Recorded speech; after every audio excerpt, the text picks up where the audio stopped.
The grand doors of Victoria Hale's wedding ceremony swung open at the most sacred moment. A man stepped inside, wearing a sharp black suit, his stride calm, his gaze unwavering. The ballroom went still. Whispers rippled through the crowd. "Who is he?" Victoria narrowed her eyes, then let out a mocking laugh when she recognized the familiar face. Ethan Brooks, the poor cleaner she had jokingly invited. But as the eyes of her business partners began to shift, Victoria felt something slip from her grasp. The question now was not who he was. It was who would be laughed at today. 3 weeks earlier, Ethan Brooks pushed his cleaning cart down the 40th floor of Hale Technologies, his footsteps quiet against the marble hallway. The tower rose above the city like a glass monument to ambition, each floor designed to remind anyone who entered that money-built empires. Ethan had worked here for 2 years, arriving before dawn and leaving after dark, moving through offices where decisions worth millions were made, while he emptied trash bins and wiped conference tables clean. He never complained. The job paid enough to keep his son fed, clothed, and in a decent school district. That was all that mattered.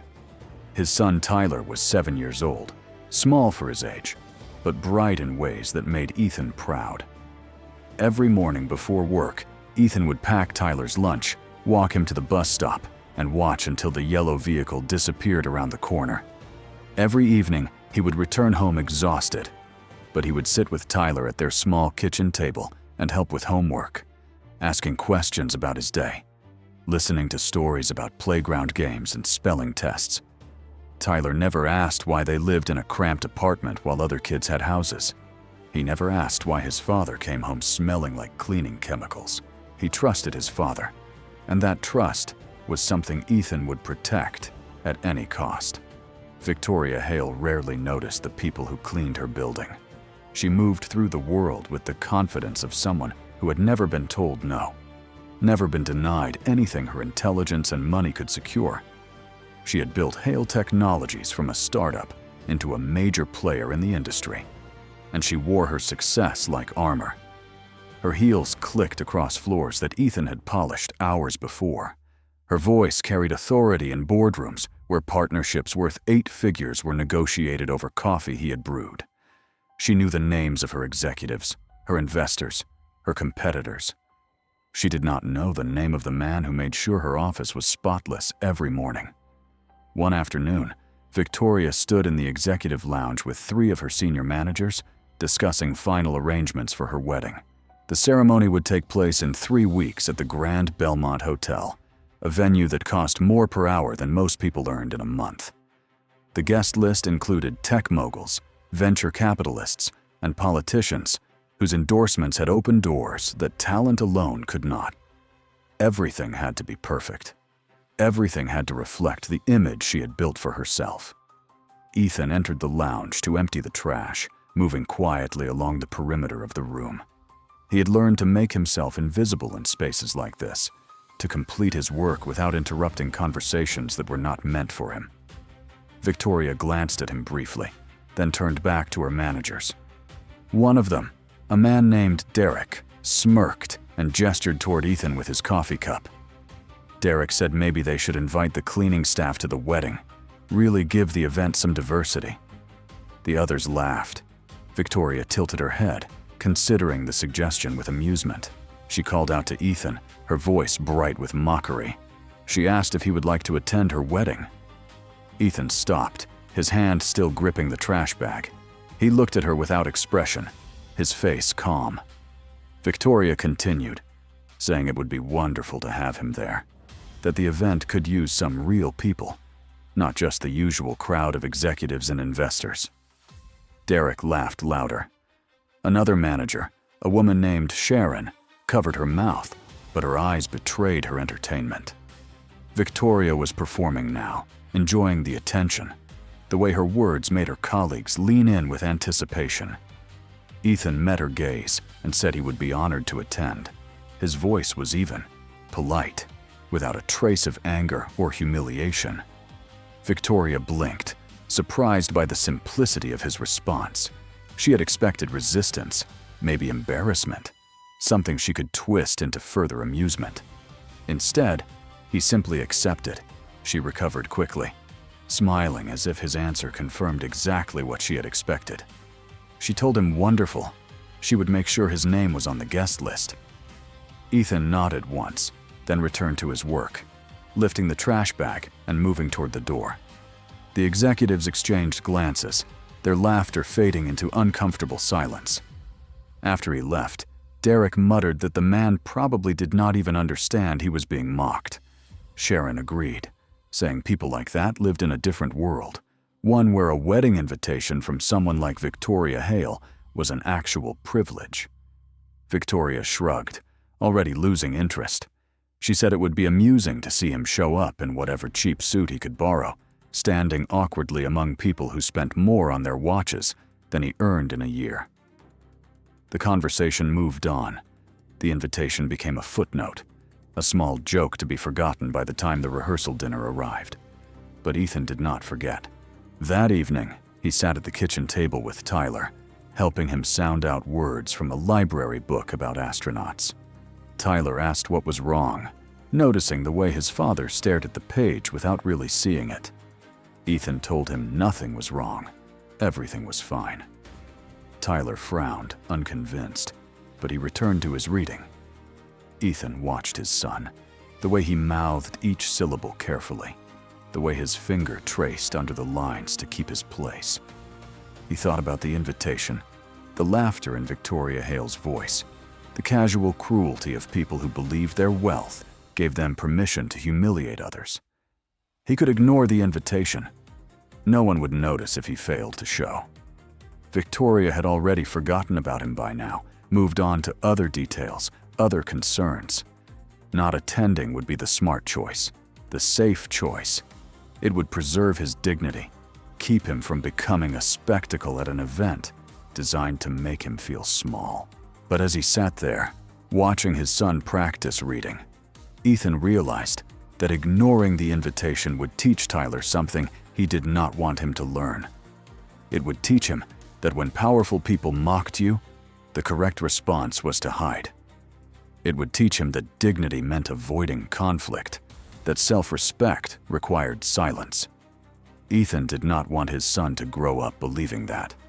He wanted Tyler to know that a man could stand in a room full of people who thought they were better than him and still hold his head high. He wanted him to know that being poor did not mean being less. The world would try to teach Tyler otherwise, would try to convince him that his worth was measured by his bank account, or his job title, or the neighborhood he lived in. Ethan could not change the world, but he could show his son how to walk through it without bending. Over the next 3 weeks, Ethan saved every extra dollar he could. He skipped lunches, worked double shifts when they were available, set aside money that would have gone toward small comforts. He told himself he was being foolish, that a suit would not change anything, that showing up to Victoria Hale's wedding would accomplish nothing except satisfying his own stubborn pride. But he kept saving. He found a second-hand shop downtown that sold quality suits from estate sales, garments that had belonged to men who no longer needed them. He tried on several before finding one that fit, a black suit with clean lines and no visible wear. It cost him $270, more than he had ever spent on clothing in his life. He brought it home and hung it in his closet, hidden behind his work uniforms. Tyler asked what was in the bag. Ethan told him it was something for a special occasion. Tyler wanted to see, but Ethan said, "Not yet. Maybe later." The boy accepted this, trusting his father the way he always did. Ethan stood in the doorway of his bedroom that night, staring at the suit, wondering if he was making a mistake. He imagined walking into the Grand Belmont Hotel, imagined the faces of people like Derek and Sharon, imagined Victoria's mocking smile when she saw him.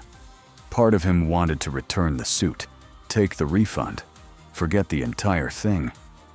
But he thought about Tyler again, thought about the questions his son would ask someday when he was old enough to understand how the world worked. He thought about what he would say if Tyler asked him what to do when someone treated him like he did not matter. Ethan could not tell his son to fight back with words or fists. could not teach him to meet cruelty with cruelty. But he could show him that walking away was not the only option.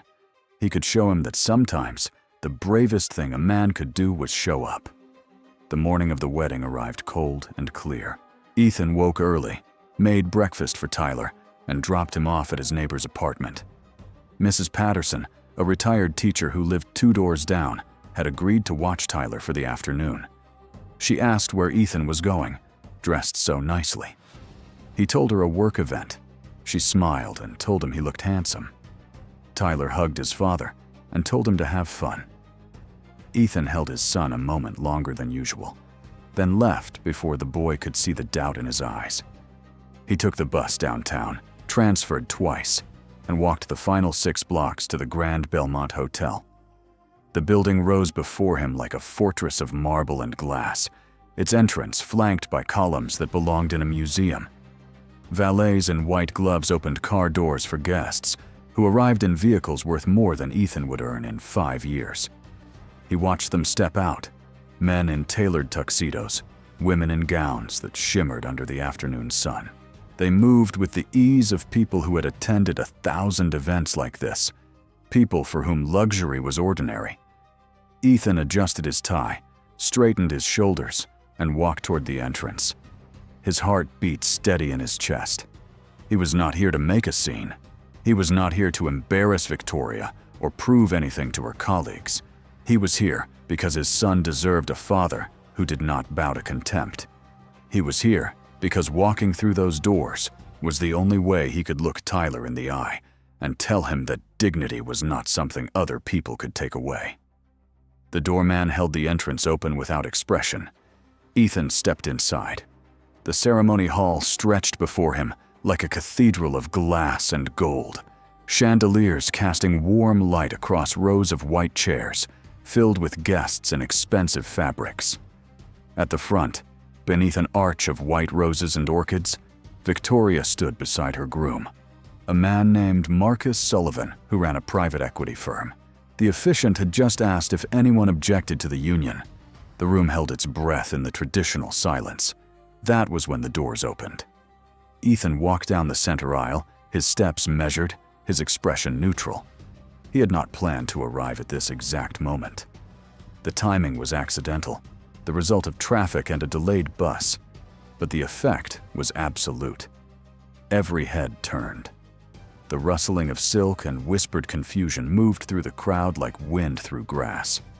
Ethan kept walking, found an empty seat in the back row, and sat down. He folded his hands in his lap and looked straight ahead. Victoria stared at him from the altar, her face frozen in an expression caught between shock and recognition. She knew that face. She knew it from hurried glimpses as she rushed past him in hallways, from peripheral vision as he emptied trash cans during meetings. But she had never seen him like this, dressed in a suit that fit him well, sitting among her guests as if he belonged.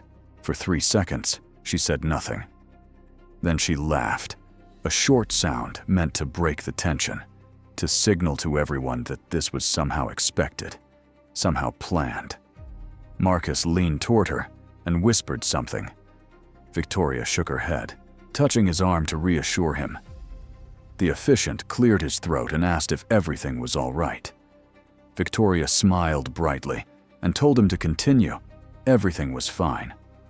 The ceremony resumed, but the air had changed. Guests kept glancing back at Ethan, trying to place him, trying to understand why this stranger had walked in at the moment of objection. Ethan sat quietly, his eyes on the floral arch, his face giving nothing away. The ceremony concluded without further interruption. Victoria and Marcus exchanged rings, kissed to polite applause, and walked back down the aisle as husband and wife. As they passed Ethan's row, Victoria's eyes found his for half a second. He did not smile. He did not nod. He simply looked at her with the same calm expression he had worn when she invited him 3 weeks ago. Something in that look made her grip Marcus's arm tighter. The reception took place in the adjacent ballroom, a space designed to hold 300 guests in comfort. Round tables draped in ivory linen filled the room, each centerpiece a small fortune in imported flowers. A string quartet played near the dance floor. Waiters moved through the crowd with champagne and hors d'oeuvres that cost more per bite than most families spent on dinner. Ethan entered the ballroom and stood near the entrance, watching the guests mingle, listening to their laughter and easy conversation. Derek spotted him first. The senior manager approached with a glass of champagne in hand, his expression a mixture of amusement and disbelief. He asked Ethan what he was doing here. Ethan replied that he was invited. Derek laughed and said he meant seriously. What was he doing here? Ethan repeated that Victoria had invited him 3 weeks ago in the executive lounge. Derek studied him, trying to determine if the man was being deliberately obtuse or genuinely did not understand the joke. Sharon joined them, her eyes sweeping over Ethan's suit with barely concealed surprise. She asked where he got the suit. Ethan told her a shop downtown. She pressed further, asking which shop, as if the specific name would reveal some trick, some explanation for how a cleaner could look this presentable. Ethan named the second-hand store. Sharon's smile tightened. She exchanged a glance with Derek that communicated what words did not need to. Victoria approached, Marcus at her side, trailed by several guests who had been congratulating the newlyweds. She stopped 3 feet from Ethan, close enough that others could hear, far enough to maintain a theatrical distance. She greeted him with exaggerated warmth, saying how wonderful it was that he could make it. Her voice carried across the nearby tables, drawing attention. Guests turned to see who she was addressing with such pointed enthusiasm. She asked Ethan how he was enjoying the wedding. He told her it was beautiful. She smiled and said she was so glad, that she had worried he might feel out of place, but clearly he had found something to wear that worked. A few guests chuckled. Derek grinned. Victoria continued, asking if he had borrowed the suit or if he owned it. Ethan told her he bought it. Victoria tilted her head in mock admiration, saying how impressive that was, that he must have saved up for quite a while. The words hung in the air. Several guests shifted uncomfortably.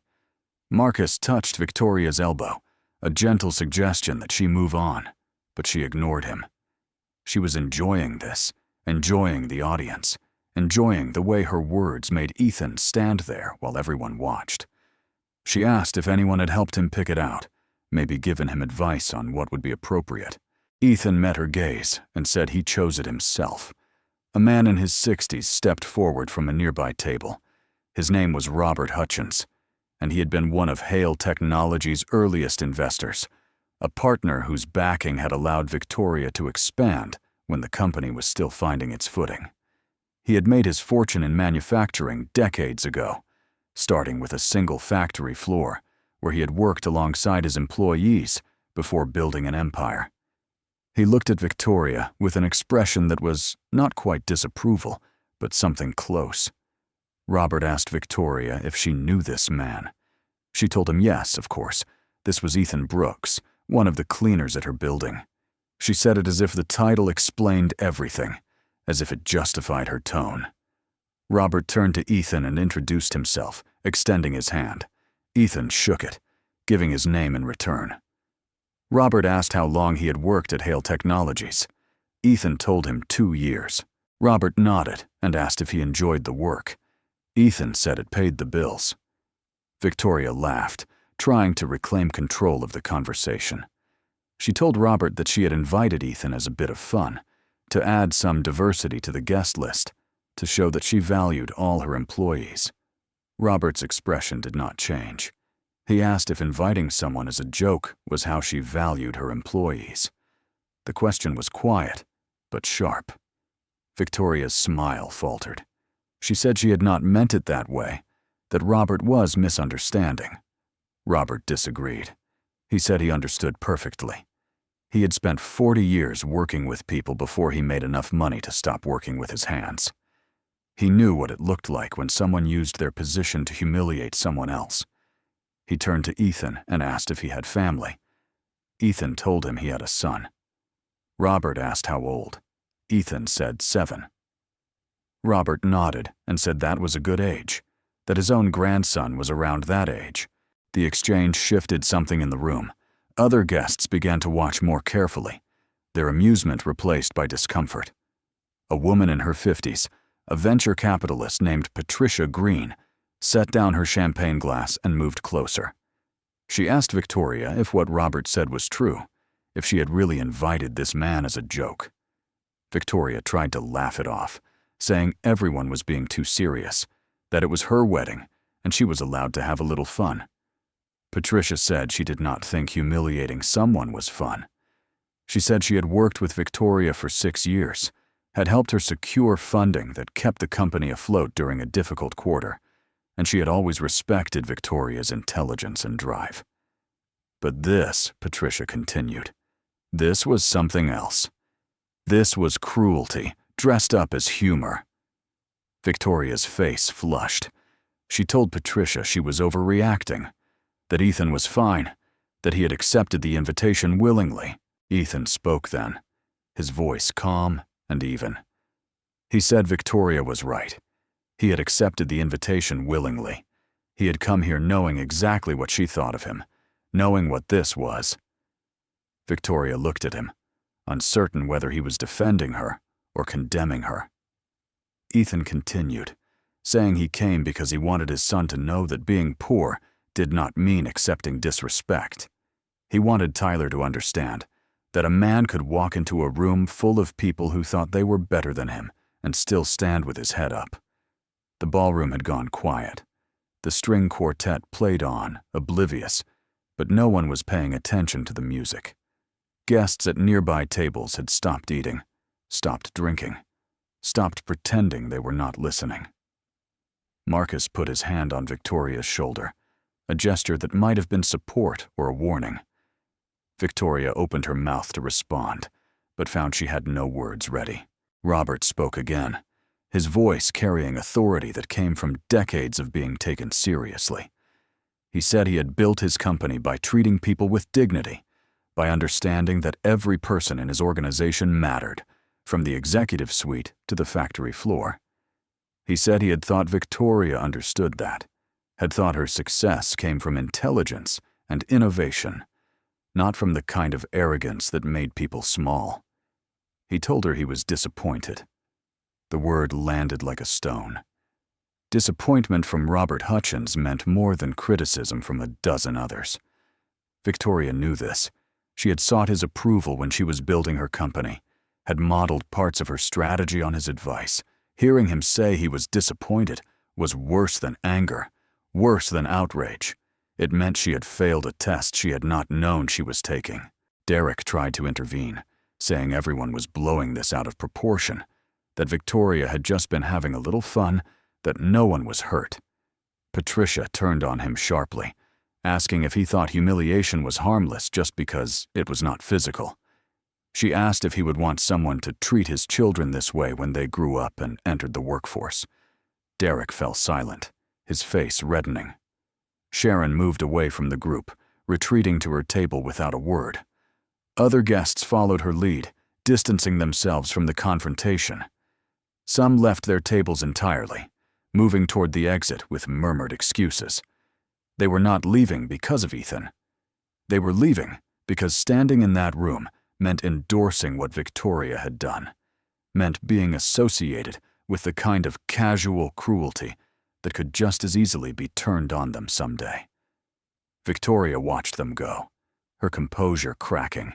She told Robert he was being unfair, that she had built this company from nothing, that she employed hundreds of people and paid them well, that one joke did not erase all of that. Robert said it was not about the joke, it was about what the joke revealed. It revealed someone who saw people as instruments, as props to be used for entertainment or discarded when inconvenient. He said that kind of leadership created toxic cultures, the kind that drove talent away and left only people too desperate or too ambitious to care about how they were treated. Marcus finally spoke, his voice low, asking if they could discuss this privately. Victoria shook her head. She told Marcus that everyone here needed to understand they were overreacting, that she was not some villain for making one comment. Patricia said no one was calling her a villain. They were calling her thoughtless. They were pointing out that she had used her wedding, the most important day of her life, to publicly humiliate someone who could not defend himself without risking his job. Ethan cleared his throat softly. He told Victoria he did not need anyone to defend him. He said he had come here knowing what she intended, had accepted the invitation knowing it was meant to be a joke at his expense, but he had also come knowing that his presence would say something she had not anticipated. It would say that he was not ashamed of who he was. It would say that he refused to be invisible just because she wanted him to be. Victoria stared at him, her anger rising now, sharp and defensive. She asked what he wanted, if he had come here to ruin her wedding, to make her look bad in front of her guests. Ethan told her no. He said he came because his son deserved a father who did not run from humiliation. She had invited him as a joke, but he had turned that invitation into something else. He had turned it into a choice. The words settled over the room like dust after an explosion. Victoria realized then what had happened, what was still happening. Her wedding had become a referendum on her character. Every guest who left, every partner who looked at her with disappointment, every whispered conversation happening at tables across the ballroom, they were all adding up to a verdict she had not seen coming. She had thought she was in control. She had thought mocking Ethan would be easy, would be forgettable. Instead, she had given everyone a reason to question whether they wanted to work with someone who treated people this way. Robert excused himself, saying he needed some air. Patricia followed. 2 more investors left their table and headed toward the exit. Derek and Sharon stayed, but kept their distance, suddenly unwilling to be associated with Victoria's defense. Marcus stood beside his new wife, his expression unreadable, his hand still on her shoulder, but no longer offering comfort. Victoria looked around the ballroom, at the half-empty tables, at the guests who remained, but would not meet her eyes. She looked at Ethan, still standing calmly 3 feet away, not gloating, not angry, just present. She had wanted him to be a spectacle. Instead, he had turned her into one. Everything she had built, every relationship she had cultivated, every impression she had carefully managed, it was all cracking under the weight of this single moment. She felt something she had not felt in years. She felt powerless. The money, the success, the title, none of it could undo what had just happened. None of it could make Robert Hutchins respect her again. None of it could make Patricia Green forget what she had witnessed. Victoria had spent her life building an empire, and in 5 minutes, standing in the middle of her own wedding reception, she had watched it begin to crumble. The ballroom felt smaller now, the elegant space contracting under the weight of what had just happened. Victoria stood at the center of a circle that had formed around her and Ethan, a circle made not of people, but of judgment. The string quartet had stopped playing. Waiters hovered near the kitchen doors, uncertain whether to continue serving or retreat. Marcus remained at her side, but his presence felt more like obligation than support. His jaw was tight, his eyes fixed on some point beyond the crowd. Victoria tried to salvage what remained. She forced her voice into a lighter register, addressed the remaining guests with a smile that trembled at the edges. She told them this had all been a misunderstanding, that people were taking a simple moment of levity and turning it into something it was not. She said Ethan had been invited because she valued all her employees, because she believed in recognizing the people who kept the company running smoothly. The words sounded hollow even as she spoke them, excuses dressed up as explanations.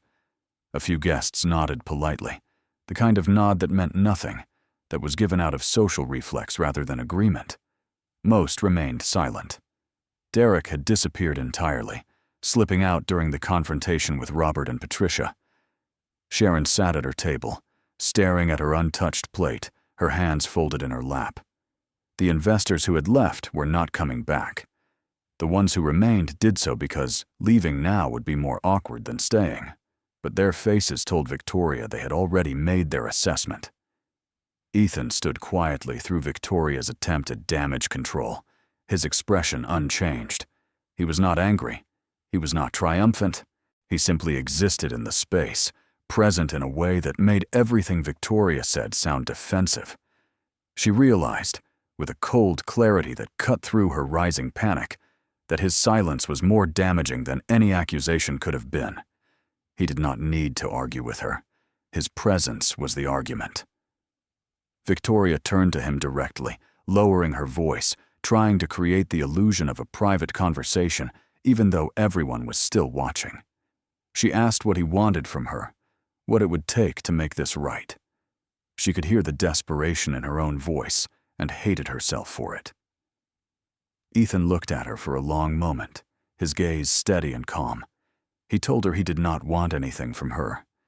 He said he had not come here expecting apologies or compensation. He had come here to prove something to himself. She asked what he meant. Ethan told her he had a son, a boy named Tyler, who was 7 years old. He said Tyler asked questions about the world, about why some people lived in big houses while others lived in small apartments, about why some kids had new clothes while he wore hand-me-downs. Ethan said he could not change Tyler's circumstances, could not give him the life that children in wealthy families took for granted, but he could teach his son how to carry himself in a world that would judge him for being poor. Victoria listened, her face frozen in an expression she could not read.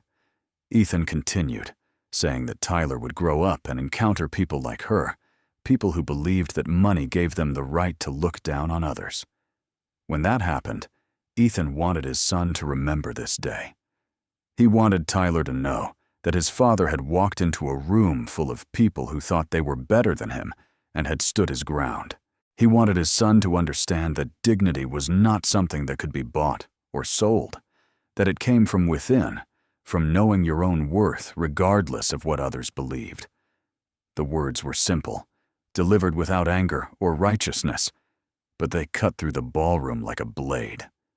Victoria felt something shift inside her, a crack in the armor she had built over years of climbing corporate ladders and crushing competitors.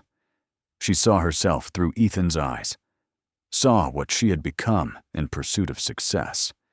She had built a company worth hundreds of millions of dollars, had earned respect from investors and fear from rivals, had created an empire that bore her name. And she had used all of that power to humiliate a man who cleaned her office. Marcus stepped forward, his voice low but firm. He told Ethan that he appreciated him coming, that what Victoria had done was wrong, and that he hoped Ethan could accept his apology, even if Victoria could not bring herself to offer one. The words stung Victoria, the implication that her new husband had to apologize on her behalf, that he saw her as someone incapable of basic decency. She wanted to protest, to defend herself, but the words would not come. Ethan nodded at Marcus, acknowledging the gesture without accepting it. He said he did not need an apology. He said he understood that people made mistakes, that pride made them do things they later regretted. But he also said that those mistakes revealed character, showed what people truly believed when they thought there would be no consequences. He looked at Victoria as he said this, not with contempt, but with something worse, with pity. A woman near the back of the remaining crowd began to clap. The sound was soft at first, almost hesitant, the tentative applause of someone unsure if others would join. But then another person joined, then another. Within seconds, a dozen guests were clapping, their applause not loud or enthusiastic, but steady and genuine. They were not celebrating Ethan's words. They were acknowledging his courage, recognizing what it must have cost him to stand in this room and speak his truth. Victoria felt the applause like a physical blow. Her wedding, the event she had planned for months, the celebration that was supposed to cement her status among the city's elite, had become a moment of validation for the man she had invited as a joke. The guests were not clapping for her. They were clapping for him. The reversal was complete. She had tried to make Ethan small, and instead, she had made herself invisible. Ethan turned toward the exit, his movement slow and deliberate. He did not rush. He did not slink away in embarrassment. He walked with his head up, his shoulders back, moving through the ballroom with the same quiet dignity he had carried when he entered. Guests stepped aside to let him pass, some nodding in respect, others simply watching in silence. As he reached the door, he stopped and looked back one final time. His eyes found Victoria across the room. For a moment, they simply looked at each other. Two people separated by wealth and status, but connected by this single, defining moment. Ethan did not smile. He did not offer forgiveness or condemnation. He simply acknowledged her presence, then turned and walked out. The door closed behind him with a soft click that somehow carried across the entire ballroom. The silence that followed was absolute. No one spoke. No one moved. The weight of what had happened settled over the room like fog, thick and inescapable. Victoria stood in the center of it all, surrounded by the trappings of her success, the flowers and champagne and imported linens, and felt more alone than she had ever felt in her life. Marcus touched her arm, a gesture meant to comfort, but she pulled away. She could not bear kindness right now, could not accept sympathy when what she felt was shame. The remaining guests began to disperse, slowly at first, then with increasing urgency. They collected their belongings, made polite excuses, and filtered toward the exits. Within 20 minutes, the ballroom that had held 300 people was down to fewer than 50.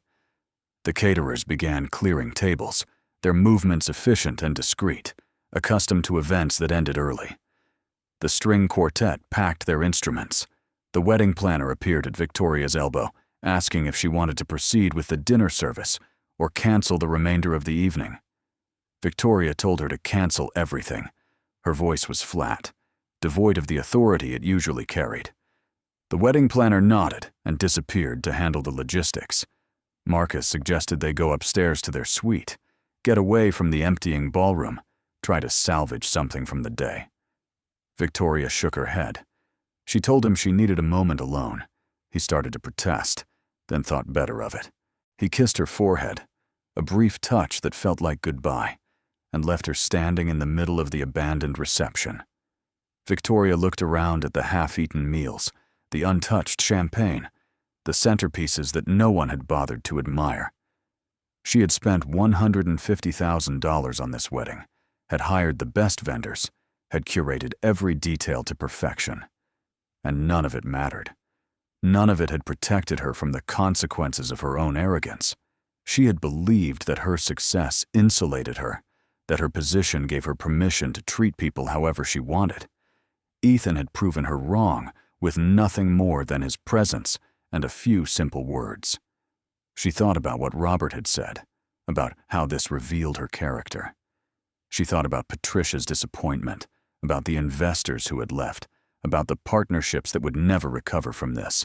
She had spent years building relationships, cultivating trust, creating a network that would support her ambitions. In one afternoon, standing in her wedding dress, she had watched it unravel. But more than the business implications, more than the damaged relationships and lost opportunities, Victoria felt something else. She felt the absence of respect. The guests had not left because they feared her or because they disagreed with her business decisions. They had left because they could not respect someone who used power to humiliate the powerless. They had left because they saw in her something small and ugly, something that no amount of money could disguise. Victoria walked to the nearest table and sat down, her dress spreading around her like a white pool. She picked up a glass of champagne someone had abandoned and held it without drinking. The liquid caught the chandelier light, sparkling and golden, beautiful and meaningless. She had everything she had ever wanted: the company, the success, the wedding, the status. And sitting there alone in an empty ballroom, surrounded by the ruins of her celebration, she understood what Ethan had tried to tell her. Wealth could not save you from yourself. Power could not compensate for emptiness. You could build an empire and still be poor in the ways that mattered. Ethan had walked into her wedding with nothing but a second-hand suit and his dignity, and he had walked out richer than she would ever be. Not in money, but in something more fundamental, in self-respect, in the knowledge that he had faced contempt and refused to bend. Victoria set down the champagne glass and stood. Her wedding was over. The guests were gone. What remained was the question of who she would be when she woke up tomorrow, when the shame faded and the choices became clear. She could learn from this, could let it change her, could become someone worthy of the respect she had always demanded, but never earned, or she could bury it, move on, pretend it had never happened. The decision was hers. But standing there in her wedding dress, alone in a ballroom built for celebration, Victoria knew one thing with absolute certainty. Today, she had been the joke, and everyone had laughed.